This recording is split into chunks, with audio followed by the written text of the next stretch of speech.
Zdravo svima. Dobrodošli u Balkanfilija, podcast u kome, znate već, Balkan nije samo mjesto, već i osjećaj. I ona čista, iskrena nada i podsjetnik i ono vjetar u leđa i guranje da postanemo dobri ljudi, da budemo dobri ljudi. Da, to je pitanje odluke. Trebamo odlučiti da budemo dobri ljudi. I ono zadnje gdje se događa i dešava najjača borba prethodnih ovih dvije.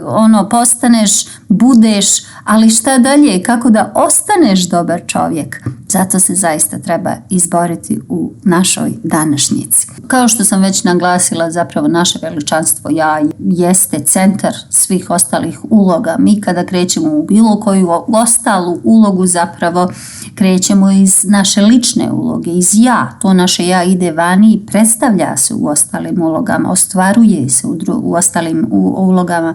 Jednostavno nalazi, čak ima i onih pogrešnih smjerova gdje traži to naše ja, zapravo traži afirmacije, to podržavanje i to priznanje i to validiranje zapravo u sve ostale životne uloge, što je to vrlo, barem u mojim očima, pogrešno. Najveća i najpotrebnija afirmacija koja treba da se desi i koja treba da se dogodi jeste afirmacija samoga sebe.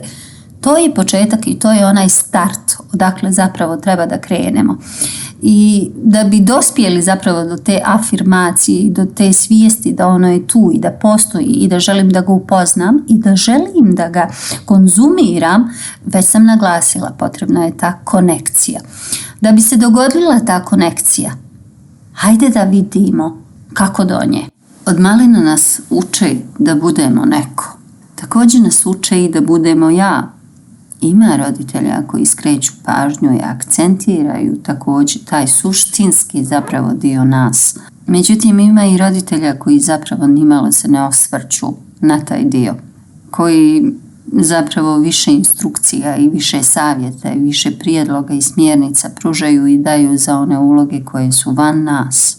Kako da budemo dobar učenik, kako da budemo dobra kćer, dobar sin, roditelj sutra, nečija žena, supruga. Kako da budemo jak muškarac, na koji način da budemo žena, kako da budemo uspješan ili uspješna. Dakle, kada sam prije pričala o onim sretnicima, upravo sam mislila na te sretnike, na one koji su tačno pomognuti od malena zapravo da budu svoji, da budu autentični, da tačno dobiju jednu instrukciju već vodeću iz svog ličnog iskustva od strane roditelja ili rodbine ili prijatelja ili neko se našao tu na putu koji je pomogao toj maloj osobi i usadio u nju, pobacao to sjeme mudrosti zapravo u tom malom djetetu, u toj maloj djevojčici ili dječaku. Šta ćemo ako ne pripadamo u tu grupu sretnika? Spoznajemo sami, nemamo nikakvo sjeme u sebi, nemamo iskustva gdje nam kažu da si bitan ili bitna, nemamo tu autentičnost jer je nismo spoznali, jer nismo stali da vidimo šta ima unutra. I ako smo otkrili, to je svedeno na tu, prije sam govorila, na tu neku površinu. Šta ćemo ako potpadamo u tu grupu ljudi? Šta da se radi? Jer morat će jednog dana da se radi. Morat će. To dođe, to nas onako po ušima opali da ne znamo kako se zovemo. Da nam život tako priredi, takvu pogubljenost o koju sam već govorila, da ne znamo kako se zovemo. Da zapravo u svim ostalim životnim ulogama živimo, djelujemo, dišemo, stvaramo i svašta nešto. A ne znamo, ne osjećamo se da pripadamo tu. I to je upravo zbog toga jer ne pripadaš sebi. Nisi odlučio da pripadaš sebi. Nisi odlučio i nisi shvatio da zapravo treba se stati. Povući se iz sve te imaginarne ilustracije ko si i šta si vani. I povući se u sebi. I dobro se zagledati. Čuti se. I zato naravno treba što manje buke. Smjesti sebe u tišinu i vidi šta ima unutra. Kada vidiš i kada spoznaš, kreneš polako. Kreneš korak po korak. jer znaš kako literatura samopomoći akcentuje. I kažu, mali koraci grade unutrašnju snagu. I da, psiholozi također nas uče da se ne bojimo sporog napretka, već stajanja. Ono vrlo jedna česta komponenta sadržana u literaturi psihologije. Mali napredak zapravo jeste veliki napredak. Naročito u očima nekoga ko je stagnirao, ko je bio odsutan iz sebe. U očima nekoga koji jednostavno nije nikada stao da uvaži sebe ili da, kako sam prije predlagala i ono uvijek ću, da nauđe u taj zagrljaj sebe. Da dalje želimo to uraditi, ali kako priznati sebi šta nas boli, šta nas plaši, šta nas lomi. Mi često mislimo da zapravo suočavanje sa sobom zapravo lomi. Istina je drugačija. Ono što nas lomi jeste upravo to bježanje od sebe. I na taj način zatrpavamo zapravo naše ja, zatrpavamo ga obavezama, pozivima, bukom, poslom, drugim ljudima i jedan potpuni umor, nastaje jedan veliki umor od pretvaranja, od silnog pretvaranja. Tražimo sebe u ljudima, u pažnji, u uspjehu, u dokazivanju, u tome da nam neko kaže vrijediš. Zaista je potrebna snaga da se stane i da se kaže to samome sebi. I ona afirmacija o kojoj sam govorila malo prije, dakle ta afirmacija samoga sebe, prvi savjet koji vam preporučujem, toplo vam preporučujem, koji zapravo trebate reći samom sebi jeste upravo taj. Vrijediš. Nisam savršena ili nisam savršen, ali sam svoj ili svoja. Kako zapravo stvoriti tu unutrašnju snagu? Na koji način? Šta zapravo sva ta snaga jeste? Pa evo, nekoliko primjera. Snaga jeste kada ustaneš, kada ti se ne ustaje, kada kažeš ne na ono što zaista ne želiš ili nećeš, kada priznaš sebi grešku, vrlo je to poželjno za svakoga od nas, kada smo dovoljno hrabri da oprostimo, kada nastavimo dalje iako je teško. I zapravo vrlo često se misli, naročito među našom balkanskom dušom i našem tlu, vrlo često mislimo da je snaga kada sakrijemo suze, kada jednostavno šutimo o boli, kada progutamo sve i nastavimo dalje. Takav čovjek ranjava sebe.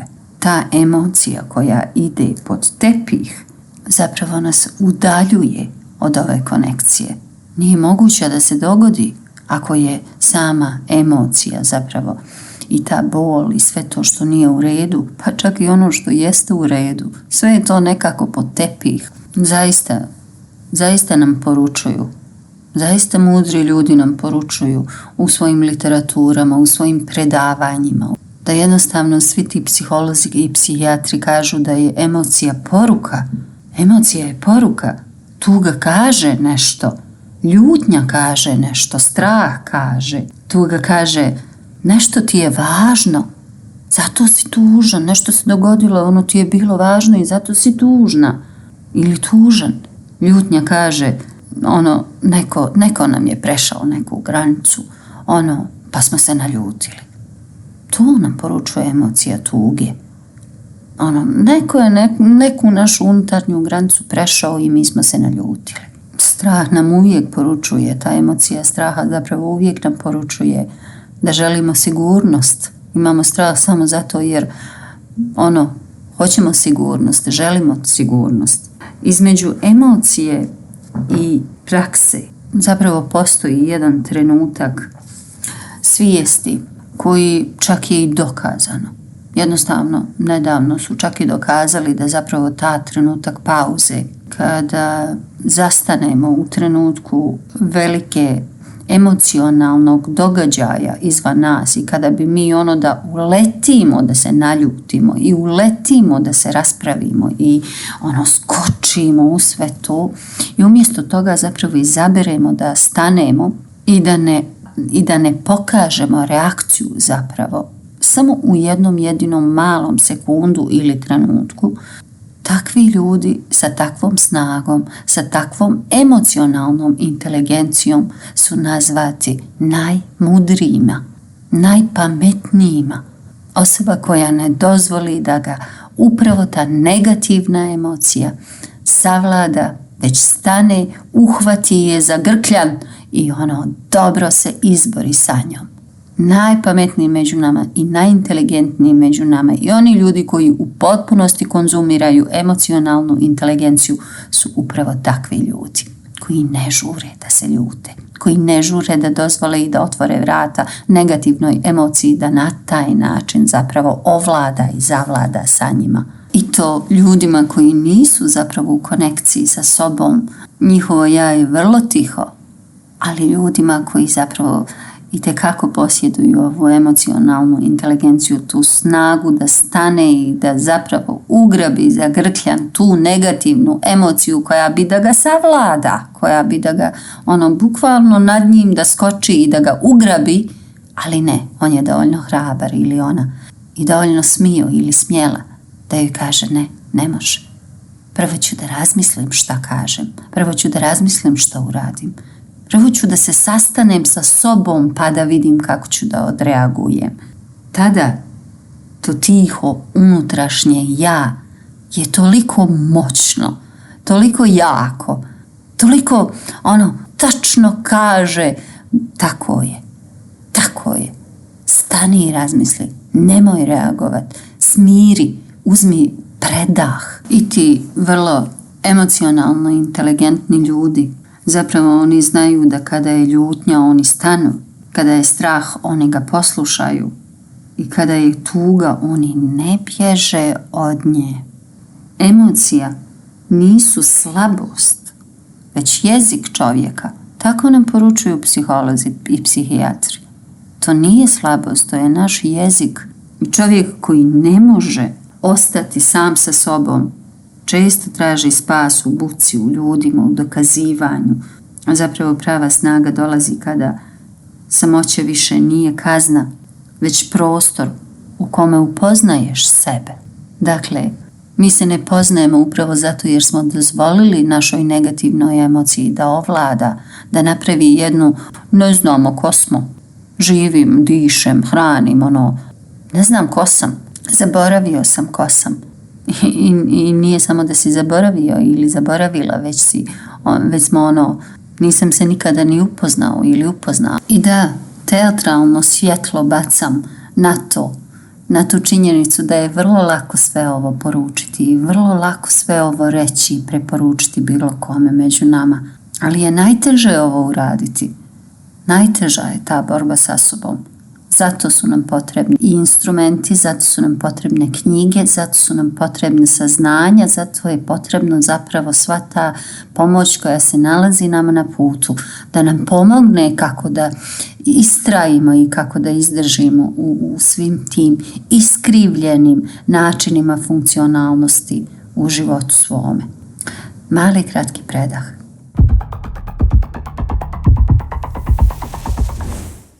I nakon ove afirmacije sebe, zapravo te odluke da želiš da se upoznaš i da želiš da vidiš, da saznaš čega se to sve nagomilalo za sada i do sada u tebi, kako bi jači ili jača nastavio dalje, kako bi svjesnija i svjesniji bio za svoju sadašnjost i za svoju daljnju budućnost, kako bi bio izdržljiviji, kako bi mogao da se nosiš sa svim onim što zapravo ti se nalazi na putu kao teškoća, kako bi zapravo ojačao sebe. Sjedni i testiraj, sjedni i istraži, zapiši, kanaliziraj, izbaci van iz sebe. Gdje ćeš ga izbaciti? Ne moramo uopće daleko ići. Smjestimo se negdje u tišini. Olovka, papir, paralelna crta, po sredini lista, gdje na jednoj strani, na jednoj polovici pišeš šta voliš, šta želiš, čemu se nadaš, šta je ono što je dobro kod tebe i jako i značajno kod tebe, koji su tvoji kvaliteti, koji su tvoje pozitivne strane i crte. Na onoj drugoj polovici sve ono kontra toga. Šta ne želiš, šta ne voliš, koji su tvoji negativiteti, na koji način, jednostavno izbaci. Budi iskren, budi pažljiv u svemu tome dok to pišeš i dok to zapravo na taj način kanaliziraš. Kada napraviš jednu takvu finu listu, ne vraćaj joj se često. Vidi jesi li, provjeri, testiraj sebe jesi li bio dovoljno iskren. Da li si izdao sebi, za sebe, sve onako kako zaista jeste. Da li si išta izostavio? Pažljivo, jer nekada rane znaju vrlo dobro da se sakriju. Negdje tamo daleko u podsvijesti nekoj. Po nekom ćošku. Pa zaboravili smo, znate, na njih. A baš su oni problem. Baš su te neke stare rane i stari problemi i stare situacije i stare glavobolje zapravo. Problem zašto danas nismo dobro. Zašto danas se osjećamo pogubljeno. Da, zato kažem, navratite se više puta ovom spisku i ovoj polovici, neka zaista bude jedno malo blago, jedan kutak vaše tišine u kome tražite odgovore, u kome tražite spoznaju o sebi. Zapišite sve, kanalizirajte, izbacite ga, materializujte zapravo ono što mislite do sada da jeste. Hajde da vidimo koji teren u nama zapravo vlada nama. Zašto je taj disbalans? Kako dospjeti do tog balansa? Kako ga nauči u svemu tome? Kako balansirati zapravo? Ali do nje želi dospjeti samo onaj koji radi na sebi. To što želim da vas uključim zapravo u tome, da i vi to zapravo činite i radite u svome životu, koja želi podsjećati ljude da zapravo ta potražnja je vrlo poželjna, je vrlo pozitivna, je vrlo dobra. Svaka pomisao na investiranje u sebe zbog rasta samoga sebi zapravo je nešto oslobađajuće, nešto sretno, nešto dobro, nešto što će da mijenja za tvoju korist, za tvoju sreću, za tvoju radost, osmijeh, za tvoju sadašnjost i bolju budućnost. To je onaj teren gdje pitamo sebe zapravo prvenstveno ko smo, a zatim kako smo. Šta mi se na ovom spisku dopada da imam i nosim u sebi? Šta mi se ne dopada? Jednostavno, dakle, uradimo analizu i pokušajmo da budemo objektivni ako je to ikako moguće na trenutak zbog dobrobiti. Dakle, nemojte da previše subjektiviziramo temu o sebi, jer tada postaćemo emotivni, bit ćemo previše emotivni, moramo se malo odaljiti. Prvenstveno idemo pogledati situaciju iz daljine, iz jednog objektiva malo daljeg, da bi vidjeli šta je to što najviše istrči, šta je to što je najviše vidljivo. I prvenstveno što nam se nameće jeste ono pitanje da li to što je najvidljivije u nama zapravo jeste dobro za nas ili loše za nas.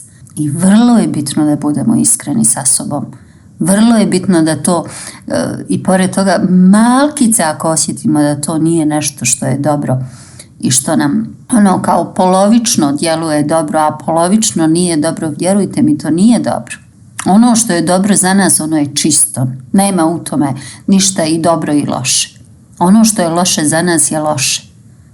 I tu nema mješavine. Mješavine ima samo onog trenutka kada u potpunosti nakon tog objektivnog sagledavanja zapravo priđemo jednom suočavanju vrlo intimnom, vrlo bliskom. Kada taj objektiv zapravo toliko ga zoomiramo da dođemo do onog trenutka da vidimo sebe kao jednu cjelinu. Tada je to ono što je dobro i ono što je loše, tada dolazi u paketu, tada je zajedno. I takvoga prihvatimo sebe i takvoga ili takvu volimo sebe. Tada se događa to ono oslobađanje koje sam govorila ranije. Tada naša ptica u nas leti. Tada ona ide. Također sam ranije govorila, oslobađa se. Transformiše se u sve te ostale uloge koje imamo u životu i bude zaista autentična, bude zaista ono što jeste. Leti kroz te druge ostale uloge. Vrlo je slobodna. I sve ovo predlažem da bi ona osoba koja se ne poznaje, ona osoba koja nema sigurnosti u sebe, ona osoba u kojoj je samopouzdanje vrlo malo, zapravo shvati i uoči da se ne poznaje samo zato jer je ova negativna emocija zapravo savladala njome ili njime. Da je onako dobro je pružila svoje kandže, jeli, kandže, one ruke gdje te uhvate iz drobe i tačno te držu onako pod ključ. Nedavno sam čula jednu pjesmu koja mi je baš onako mi ide tačno u prilog zapravo svega onoga do ove tačke do koje sam stigla. Riječ je o jednom mladom pjevaču Palestine, porijeklom, međutim rođen u Americi i stvara i pravi svoje pjesme, a zove se Anes. I evo jedan dobar citat koji tačno ulazi u ovu tačku suočavanja ili ti u ovu tačku ovim rukama, ovim kandžama, ovoj negativnoj emociji koja nas je zdrobila i zarobila. Pjesma se zove Free Me i pjesma kaže: I love myself enough to keep some space from you. You don't control me anymore. No, I'm not the old me. I'm my own me. And I'm so aware of all toxic things you do. So you can leave me. And believe me, when you see me, I'm gonna be the free me. Tako se razgovara sa sobom. Upravo ovo trebamo reći sebi. Upravo ovo. Da želim prostor između onog starog sebe zbog dobrobiti svog danas i sutra. Ne želim da me više kontrolišeš. Ja nisam više onaj stari ili stara. Ja sam svoj. I vrlo sam svjestan svega onog toksičnog što zapravo radiš u meni. Tako da možeš me ostaviti. I vjeruj mi, kad me budeš vidio, bit ću slobodan ja. Bit ću ja slobodno. Da, jel vidite kako je super pjesma i tačno dobro, kako sam rekla, lijepi se u ovo što trebamo zapravo poručiti nama. U tom prvičnom razgovoru sa sobom treba se tačno otpjevati ovo.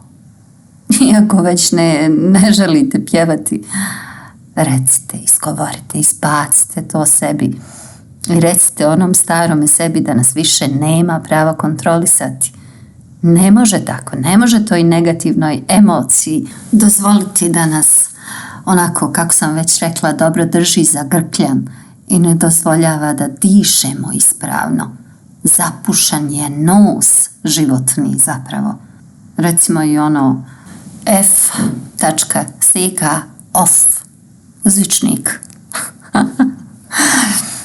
Ok, ljudi, na radu u sebi i cijeli taj proces. To nimalo nije jednostavno, to nije samo ajde predloži koju stvar i nastavi dalje. Ne, ja vrlo dobro želim i zapravo ovaj moderator, jel vidite kako, jeste ga primijetili ovoga puta kako je dobro prisutan, posrednički, da vam da onako i da vam pruži jedno podsjećanje da je potrebno to suočavanje kako bi se dobro uhvatili u kolo, jeli, sa ovom negativnom emocijom i da joj pokažemo da ona postoji u nas samo zato jer zapravo mi postojimo i da ona je potrebna na jedan drugačiji način nama, da bude prihvaćena da postoji, međutim da ne dozvolimo da vlada nama. U tome je cilj. I također bio je prisutan, možda ste primijetili, i dekoratora u Balkan Filiji. Kada sam rekla dekorator da će uvijek da bude prilijepljen istini. Dakle, zašto trebamo da se dekorišemo istinom? Zašto naš unutarnji prostor zapravo treba biti dekorisan istinom? Zato što nas to oslobađa. I to suočavanje zapravo sa sobom je odluka, kao što sam i ranije govorila, jedna najneophodnija, vrlo urgentna zapravo svakoj onoj osobi koja nema samopouzdanje u sebi, koja se osjeća slabo i koja ne voli sebe, koja voli sebe samo vani u nekim drugim ulogama. koja poštuje sebe samo u nekim drugim životnim ulogama. Ne. Ponovo dekorator radit će i nastavit će da radi svoje. U Balkan Filije u svojim sljedećim epizodama. Ja vas pozdravljam, pozivam vas da u svome nastavku, u svojoj 6. epizodi po redu zapravo nastavimo o svemu ovome.